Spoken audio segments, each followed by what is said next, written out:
Seorang pria bersiap-siap untuk pulang dengan sepeda motor. Tiba-tiba seorang pria berjas duduk di belakangnya. Sebelum pria itu sempat bertanya apa yang terjadi, pria berjas itu sibuk menelepon sambil meminta pria itu segera berangkat. Pria itu bingung dan akhirnya memulai perjalanan.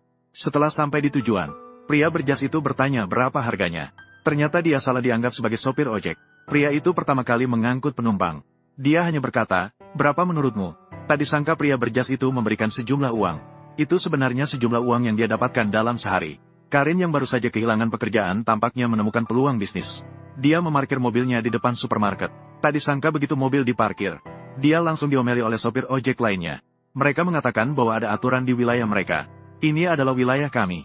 Silakan bawa penumpangmu ke tempat lain."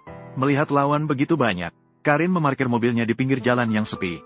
Ternyata uang ini tidak mudah didapat. Saat dia ragu apakah akan melanjutkan atau tidak, seorang pelanggan datang ke arahnya. Setelah sampai di lokasi yang ditentukan, pria itu tetap berkata, "Berapa menurutmu?"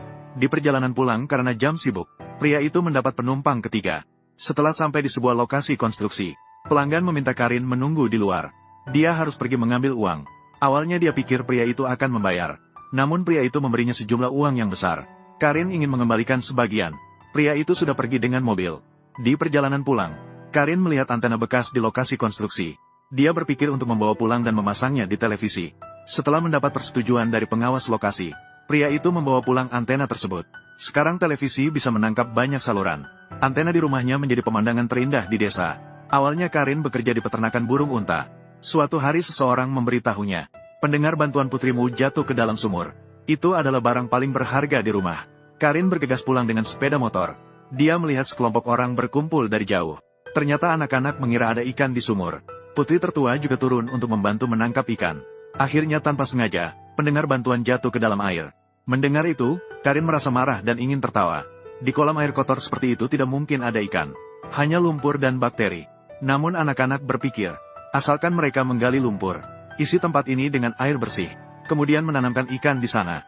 1 ikan menjadi 10, 10 menjadi 100. Mereka bisa menjadi jutawan dengan menjual ikan di masa depan. Akhirnya, dengan usaha bersama, pendengar bantuan akhirnya ditemukan. Karin membersihkan dengan sangat hati-hati. Kemudian ia meminta putri sulungnya untuk mencoba mendengar. Putri sulung menatap adiknya. Adiknya memberikan tatapan positif. Maka putri sulung mengatakan bahwa dia bisa mendengar. Karin merasa ada yang tidak beres. Dia meminta putri sulung untuk mundur ke belakang pintu. Hasilnya, tidak peduli seberapa keras ia berteriak, putrinya tidak bisa mendengar. Karin menyadari bahwa anak laki-lakinya sedang bermain nakal. Dia membawa kakak perempuannya ke sumur ikan. Putri sulung akan segera mengikuti ujian dalam sebulan. Karin membawa alat bantu dengar dan menemui dokter di kota. Setelah diperiksa, ternyata alat tersebut sudah terendam